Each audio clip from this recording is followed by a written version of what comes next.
गोरखपुर शहर का नाम सुनते ही लोगों के मन में सबसे पहले विशाल रेलवे स्टेशन की तस्वीर आती है। कहा जाता है कि यह दुनिया के सबसे लंबे प्लेटफॉर्मों में से एक है। दिन हो या रात, यहाँ हमेशा यात्रियों की भीड़ लगी रहती है। चाय बेचने वालों की आवाज़, कुलियों की भागदौड़, इंजन की सीटी और ट्रेनों के आने जाने की गूंज हर समय स्टेशन को जीवित रखती है। लेकिन इस भीड़ और शोर के पीछे एक ऐसी कहानी छिपी हुई है जिसे सुनकर आज भी कई लोगों की रूह कांप जाती है। ये कहानी है प्लेटफॉर्म नंबर 7 के पीछे वाले पुराने यार्ड की, जहां रात के बाद कोई अकेले जाने की हिम्मत नहीं करता। वहां के पुराने कर्मचारी कहते हैं कि आधी रात के बाद उस इलाके में एक सफेद साड़ी पहने औरत दिखाई देती है, जो किसी खोई हुई ट्रेन का इंतजार करती रहती है। ये बात लगभग 25 साल पुरानी है। उस समय गोरखपुर रेलवे स्टेशन इतना आधुनिक नहीं था। पुराने लाउडस्पीकर, पीली लाइटें और लकड़ी की बेंचों वाला स्टेशन रात में और भी डरावना लगता था। उस दौर में स्टेशन के पीछे एक पुराना ट्रैक हुआ करता था, जिसे अब बंद कर दिया गया है। उस ट्रैक पर बहुत कम ट्रेनें जाती थीं। वहीं पास में एक टूटा हुआ वेटिंग रूम भी था, जो कई सालों से बंद पड़ा था। लोगों का कहना था कि उस बंद कमरे से रात के समय रोने की आवाजें आती थीं। कई बार वहां किसी औरत के धीरे धीरे गाना गाने की आवाज भी सुनाई देती थी। लेकिन जब कोई हिम्मत करके वहां जाता तो वहां कोई नहीं मिलता। स्टेशन पर काम करने वाला एक बुजुर्ग कुली था, जिसका नाम रामनाथ था। वो करीब 40 साल से स्टेशन पर काम कर रहा था।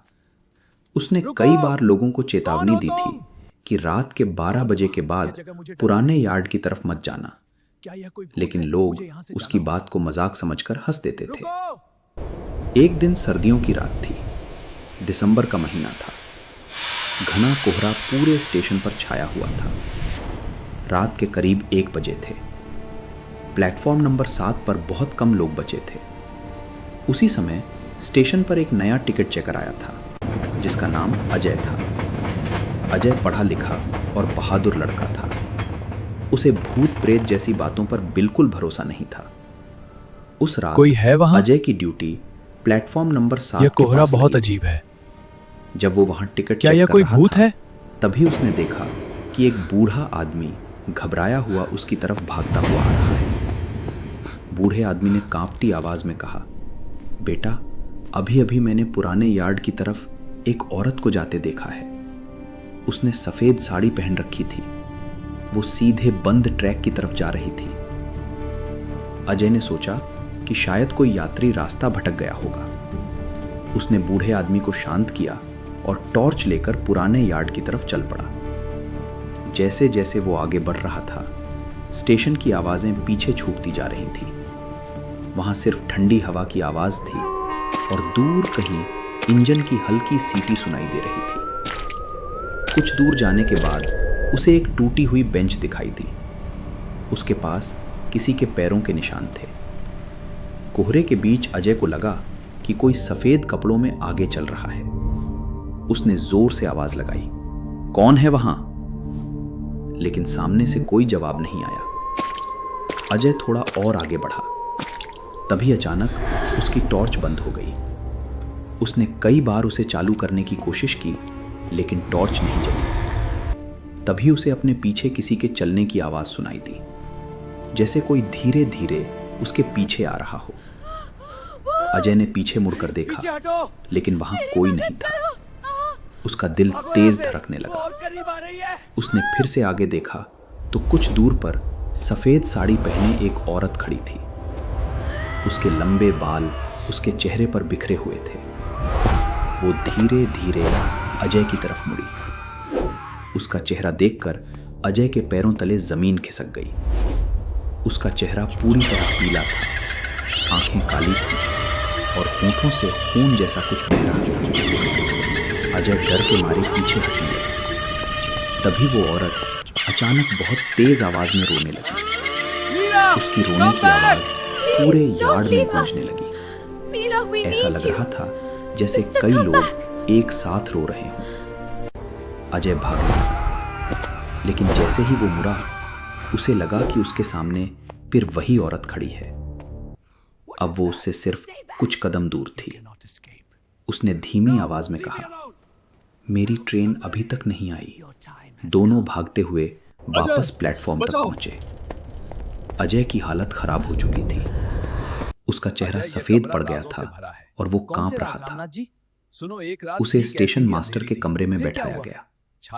काफी देर बाद जब वो थोड़ा शांत हुआ तो उसने सारी बात बताई। रामनाथ ने गहरी सांस ली और बोला, तुमने उसे देख लिया, अब तुम्हें उसकी कहानी भी जाननी होगी। कौन से राज रामनाथ जी? स्टेशन मास्टर और बाकी कर्मचारी चुपचाप रामनाथ की बात सुनने लगे। रामनाथ ने बताया कि करीब 30 साल पहले एक लड़की थी जिसका नाम मीरा था।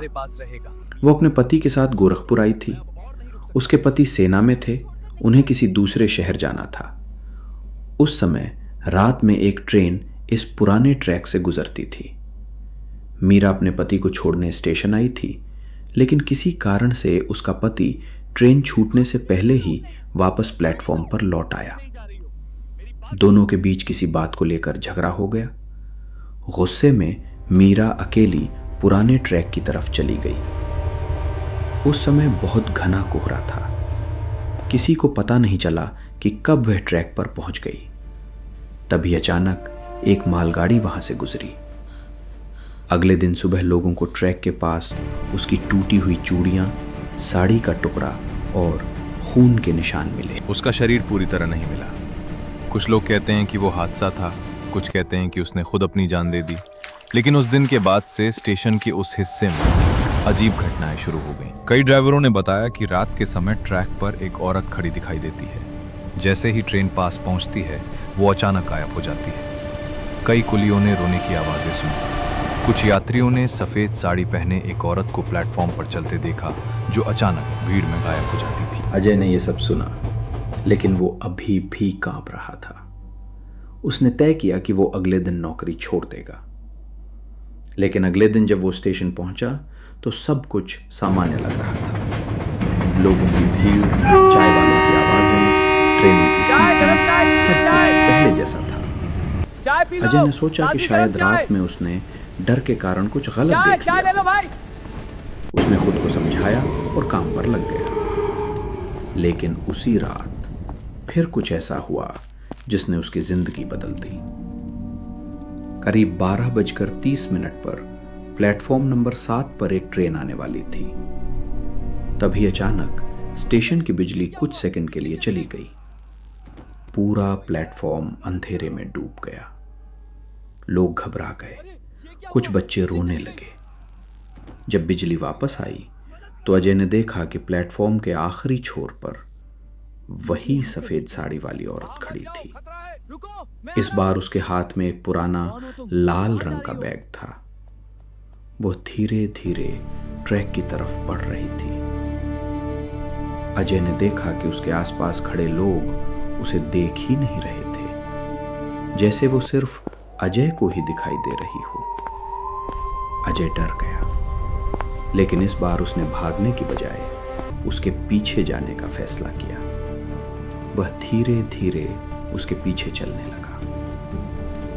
औरत प्लेटफॉर्म से उतरकर पुराने बंद ट्रैक की तरफ चली गई। जैसे ही अजय वहां पहुंचा, उसे फिर वही रोने की आवाज सुनाई दी। लेकिन इस बार आवाज के साथ किसी आदमी के चिल्लाने की आवाज भी आ रही थी। मीरा, वापस आ जाओ। अजय ने देखा कि उसके सामने धुंध के बीच एक पुराना दृश्य दिखाई दे रहा है, जैसे कोई पुरानी घटना दोबारा हो रही हो। उसने देखा कि एक आदमी भागते हुए ट्रैक की तरफ जा रहा है। सामने सफेद साड़ी पहने मीरा खड़ी है। वह रो रही है। तभी दूर से ट्रेन की सीटी सुनाई देती है। आदमी जोर से चिल्लाता है, मीरा, हट जाओ। लेकिन मीरा वहीं खड़ी रहती है।